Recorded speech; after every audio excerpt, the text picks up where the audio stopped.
वंदे पुरुषोत्तमम।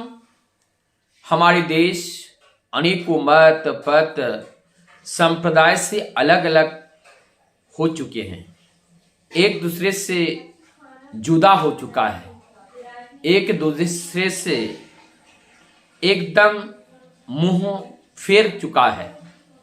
अब इस अवस्था में किस तरह से सबको एकजुट कर उस परम पिता की राह, मानव जीवन का परम उद्देश्य को पूर्ण कर सकते हैं। इसके लिए आज हर लोग अपने अपने तरीके से व्याख्यान करते हैं और इसके मूल में रखते हैं कि मैं जिस मत पथ को अवलंबन कर रहा हूं, वास्तव में यही पथ है और सब कुपथ है।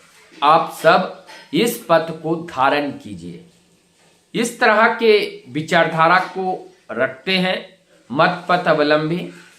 आज यहाँ पे प्रश्न उठता है, तो ये सबको एकजुट कौन करेगा?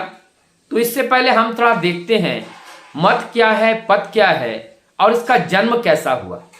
ये जब मत पथ को हम देखते हैं तो इससे जब हम एनालिसिस करते हैं, परमदयाल सिंह जी ठाकुर जी कहते हैं एक परिवार में अगर 6 लोग हैं तो 6 लोगों का अपना अपना मत हो सकता है, लेकिन पथ एक है। लेकिन हम लोगों को लगता है कि ये अलग अलग पथ अवलंबी हैं, लेकिन वस्तुतः अलग अलग पथ अवलंबी नहीं है।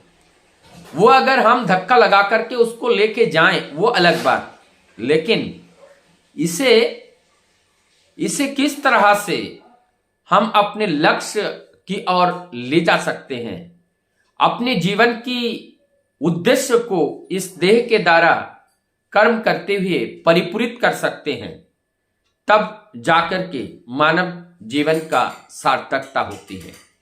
जितने भी मत हो, जितने भी पथ हो, सब लोगों का एक ही उद्देश्य है, अच्छा रहना, आनंद में रहना, सुख में रहना, शांति में रहना, समृद्धि को पाना। ये है या नहीं है? यही है।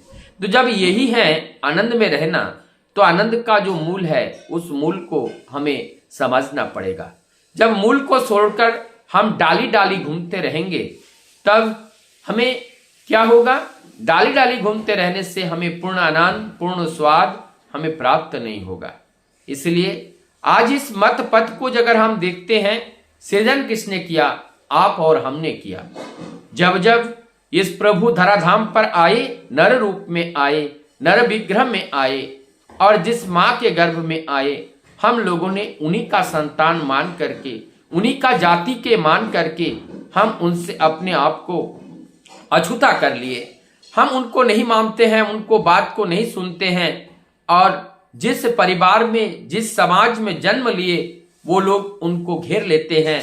घेर करके उस नर देहधारी, मानव तनुधारी जो पुरुषोत्तम होते हैं, जो ईश्वर के वार्तावाहक होते हैं, आज वो सबके वार्तावाहक ना हो करके मुष्टिगत, समष्टिगत, जो एक लोगों के लिए केवल वो उनके वार्तावाहक के रूप में होते हैं, उनको हम अपने जीवन में धारण करना चाहिए या हम नहीं समझ सकते हैं। हम नहीं समझते हैं कि ये भी हमारे प्रभु है। इसका मूल में है अहंकार।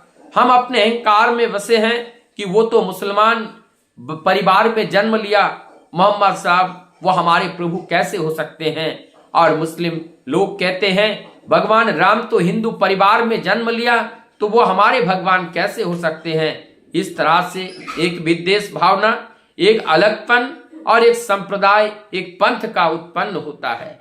और ये संप्रदाय जहां में जैसे ही उत्पन्न होता है, वैसे हमारा एक और टुकड़ा होता है।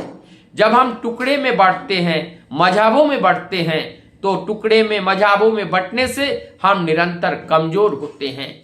जब हम परम पिता के संतान हैं, सबके पिता परम पिता, तो हम अलग कैसे हुए? हम सनातनी हैं। सनातनी उसको कहते हैं जो आदि और अंत जिसका ना हो, जो शुरू में जो था, वर्तमान में है, भविष्य में रहेगा। सृष्टि जब तक है तब तक रहेगा, सृष्टि जब नहीं रहेगा तब भी रहेगा।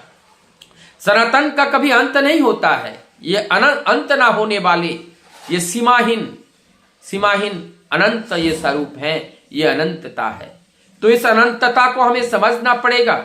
और आज हमने उसको बेड़ा जाल में बांध करके कितने संप्रदाय और कितने मजहबों में बांट दिया, और इस संप्रदाय मजहबों में बांटने से एक दूसरे के प्रति विद्वेष की भावना उत्पन्न हुई, और इस विद्वेष के भावना से एक दूसरे व्यक्ति के शत्रु बन गए, जहां हमें मित्र बनना चाहिए था। आज परम दयाल श्री ठाकुर इस कलयुग के अंत में रक्त मांस संकलित देह धारण करके आह्वान करने के लिए, हम सबको आह्वान करने के लिए आए हैं। उन्होंने कहा कि तुमने भगवान को जिस रूप में क्यों ना पकड़े हो, वो सत्य को, उसमें से जो सत्य है, उसमें जो वास्तविक तत्व है, उस तत्व को आत्मसात करो और उस सत्य का संग करके तुम सत्संगी बन जाओ। जब जो सत्य के संग करते हैं वो सत्संग करते हैं, और जो सत्य को ही अपना संगी बनाते हैं वही वास्तव में सत्संगी होते हैं। ऐसे सत्संगी का वो किसी मजहब में के नहीं होते हैं। सत्संगी को चाहे आप मुस्लिम कहे, चाहे बौद्ध कहे, जैन कहे, सिख कहे, जो भी कहे, वो हर मजहब में वो खड़ा होता है, क्योंकि सत्संगी का कोई मजहब नहीं, सत्य ही उनके जीवन का आधार है, और सत्य जिसके जीवन का आधार है वो कोई मजहबी नहीं हो सकते हैं। तो आज परम दयाल श्री ठाकुर अनुकूल चंद्र ऐसा एक प्लेटफॉर्म को लेकर के आए हैं। जैसे हम प्लेटफॉर्म में जाते हैं, वहां पे जाति निर्विशेष वहां पर हम इकट्ठे होकर के अपने अपने गंतव्य तक पहुंचने के लिए उस रेलवे के चैम्बर में जाकर के बैठते हैं। मशगूल में बातों में मशगूल होकर एक दूसरे के साथ सौहार्द और प्रेम की भावना से हम अपने अपने गंतव्य तक पहुंचते हैं। ठीक इसी प्रकार से आज परम दयाल ने यही, आज मजहबी प्लेटफॉर्म नहीं है ये मजहब को तोड़ने के लिए, मजहब के वजह से जो दूरियां बनी है उस दूरिया को पाटने के लिए आज परम दयाल श्री ठाकुर सत्संग प्लेटफॉर्म लेकर के आए हैं। यहाँ सब लोग आ सकते हैं, हिंदू, मुस्लिम, सिख, ईसाई, बौद्ध, जैन, सब लोग इसमें जोड़ सकते हैं, सब लोग इसमें शरीक हो सकते हैं, लेकिन उसका मजहब नहीं बदलेगा। यहाँ धर्मांतरण नहीं होता है, यहाँ धर्मांतरण नहीं होते हैं, यहाँ धर्म के अंतरण नहीं, यहाँ धर्म को समझा जाता है, धर्म की वास्तविक रूप को जाना जाता है, धर्म की वास्तविकता को समझा जाता है, और धार्मिकता के अंदर प्रवेश किया जाता है। यहाँ धर्मांतरण का कोई स्थान नहीं होते हैं। परम दयाल श्री ठाकुर जी कहते हैं, मनुष्य के जीवन में एक ही चाहत होती है, सबकी एक ही चाहत होती है। प्यास लगे तो सबको पानी चाहिए, गर्मी लगे तो सबकी ठंडा चाहिए, और ठंड लगे तो सबको गर्मी की जरूरत होती है। तो इसीलिए भूख लगे तो भोजन की आवश्यकता होती है। ये किसी मजहब विशेष की जरूरत नहीं है, ये प्रत्येक व्यक्ति के लिए जरूरत है। जब प्रत्येक व्यक्ति के लिए जीने का समान है, तब धर्म कैसे अनेक हो सकते हैं? धर्म अनेक नहीं है, धर्म एक है। धर्म को मजहबी रंग दे करके लोगों को बांटने का प्रयास जिस शत्रुओं ने किया है, जिस दुष्रासी ने किया है, जिस दुष्क्रांतियों ने किया है, वही लोग हमारे समाज को तोड़ा है, वो हमारे मजहब को तोड़ा है, और तोड़ करके सबको अलग किए हैं, सबके कमजोर किए हैं, और हम कमजोर होकर के असहाय, हताश और निराश होकर के हमारे हृदय में प्रेम सूख गया है। और उस प्रेम को जागरण करने के लिए परम प्रेममय इस धरा पर उस प्रेम को लेकर पुनः एक दूसरे को जोड़ने के लिए वो आए हैं सत्संग प्लेटफॉर्म।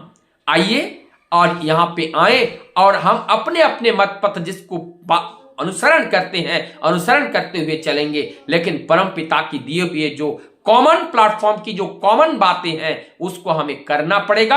और वो कर्म ही है हमारा जग, वही कर्म ही है हमारा उद्धार का पथ। और उस कर्म को छोड़ करके हम अगर कुकर्म में अपने को लिप्त करके रखे तो जीवन का उद्धार का पथ बंद हो जाएगा। वंदे प्रसो।